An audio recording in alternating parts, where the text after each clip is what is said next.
जैसे जैसे चुनाव की तारीखें नज़दीक आती जा रही हैं, सियासी पारा भी चढ़ता जा रहा है।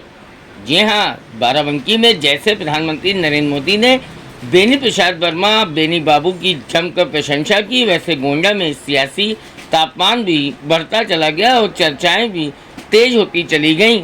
इसी दौरान जब उतलौला विधानसभा के रहरा बाजार में मुख्यमंत्री योगी आदित्यनाथ पहुंचे तो उन्होंने तुरंत रामलला विराजमान का जिक्र करते हुए सबसे पहले कहा कि 1949 में रामलला विराजमान और भव्य राम मंदिर निर्माण की रणनीति बलरामपुर जिले में ही तय की गई थी, इसलिए रामलला पर पहला हक बलरामपुर जिलावासियों का होता है।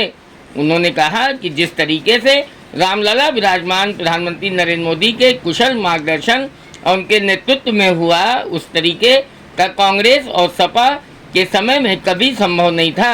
उन्होंने कहा कि जनता ने ही योगी मोदी को ये बल दिया कि जनता के बल के आधार पर असंभव कार्य भी संभव हो सके हैं। योगी ने स्पष्ट तौर पर कहा कि ये लड़ाई राम भक्तों और रामद्रोहियों के बीच है। उन्होंने सपा और कांग्रेस की जमकर आलोचना करते हुए कहा कि सपा कांग्रेस कभी राम को नहीं मानते थे, उन्हें काल्पनिक बताते थे।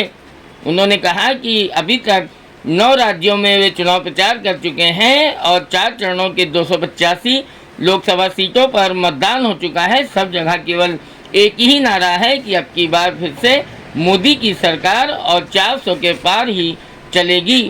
उन्होंने कहा कि जिस तरीके से मौजूदा सांसद कीर्तिवर्धन सिंह ने विकास का नया आयाम विकसित किया है और नए आयाम को उन्होंने सामने लाकर प्रस्तुत किया है, ऐसे में अगर देवीपाटन मंडल की बात करें तो योगी की सरकार के अंतर्गत जिस तरीके से जो विकास कार्य हुए, तो डबल इंजन की सरकार का जिक्र करते हुए उन्होंने कहा कि मोदी और योगी की डबल इंजन की सरकार ने श्रावस्ती में एयरपोर्ट, बलरामपुर जिले में मेडिकल कॉलेज, विश्वविद्यालय, गोंडा में मेडिकल कॉलेज और तमाम जो सड़कें हैं उसका जाल बिछाया है। योगी ने कहा कि अगर वास्तव में विकास को आगे गतिमान रखना है तो इस बार तीसरी बार प्रधानमंत्री नरेंद्र मोदी को प्रधानमंत्री बनाना आवश्यक है।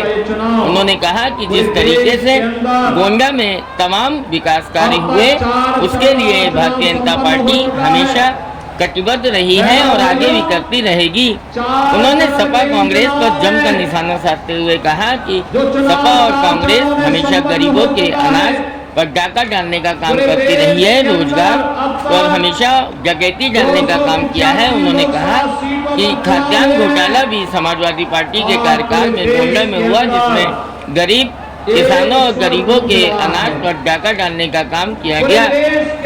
योगी ने कहा कि जो लोग गरीबों की राशन पर डकैती डालने का काम करते थे, आज वे राशन बांटने की बात करने लगे हैं। योगी ने स्पष्ट तौर पर कहा कि इस बार 400 के पार और मोदी की तीसरी बार सरकार बनेगी। अब देखना यह है कि योगी आदित्यनाथ के बलरामपुर जिले के उतलौला में किए गए जनसभा के बाद अब चुनाव जिस तरह नज़दीक है, ऐसे में कीर्तिवर्धन सिंह के तमाम जो उनके पक्ष में वोटिंग करने की चर्चा चल रही है, उसमें कितना इजाफा होगा, या फिर बेनी बाबू की पौत्री श्रेया वर्मा जो लगातार उन्हें सोशल इंजीनियरिंग के तहत टक्कर देती चली आ रही हैं, उसका कुछ असर होगा, या फिर कीर्तिवर्धन सिंह को इस बार जनता वॉकओवर देकर तीसरी बार संसद भेजेगी।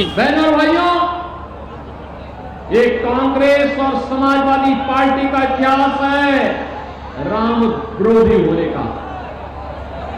राम द्रोही है ये, और इसलिए चुनाव को मैं आपको साफ साफ बताऊं कि चुनाव तो राम भक्तों राम द्रोहियों के बीच में हो गया है। अब तो सीधे सीधे राम द्रोही भगवान राम के तो विरोधी है ये, राम के विरोधी तो हैं ये, लेकिन ये राष्ट्र के विरोधी भी हैं। ये आतंकवाद को प्रेरित और प्रोत्साहित करने वाले हैं।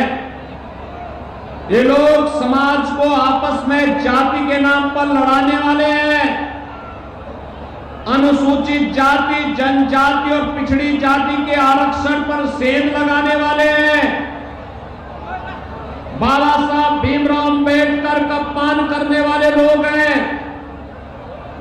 और बहनों और भाइयों, तुष्टीकरण की नीति पर चल करके भारत के अंदर इनके द्वारा जो खेल खेला जा रहा है, यह भारत को अस्थिरता और अराजकता की ओर धकेल देगा। बहनों और भाइयों, ये वही लोग हैं जिन्होंने भारत के सामने, भारत के नागरिकों के सामने, भारत के युवाओं के सामने पहचान का संकट खड़ा किया था। ये वही लोग हैं जिन लोगों ने देश की सुरक्षा के लिए खतरा पैदा किया था। ये वही लोग हैं जिनके कारण आतंकवाद और नक्सलवाद तेजी के साथ देश के अंदर फैला था। ये वही लोग हैं जिनके कारण देश का विकास अवरुद्ध हो गया था। इतनी भीषण गर्मी के बाद भी हजारों की संख्या में आपकी उपस्थिति यहां पर हुई है, इसके लिए मैं आपका हृदय से अभिनंदन करता हूं, स्वागत करता हूं। ये नित्य की खबर थी कांग्रेस सरकार के समय में। और बहनों और भाइयों, हमें नहीं बोलना चाहिए, गरीबों के हकों पर डकैती डालने वाले ये लोग हैं। याद करिए, यही गोंडा जिला है, खाद्यान्न घोटाला हुआ था और खाद्यान्न घोटाला का समाजवादी पार्टी की सरकार थी, उस समय खाद्यान्न घोटाला हुआ था। बहनों और भाइयों, इन लोगों ने गरीबों के राशन पर डकैती डाली। इन लोगों के द्वारा नौजवानों की नौकरी पर डकैती डाली गई। इनके कारण बेटी और व्यापारी की सुरक्षा खतरे में पड़ी थी। इनके कारण देश के अंदर अराजकता का वातावरण पैदा हुआ था और ये लोग भारत के विकास को बाधित करने वाले लोग हैं। बहनों और भाइयों, दूसरी तरफ मोदी जी के नेतृत्व में राम भक्तों की टीम खड़ी है। राम भक्त के लिए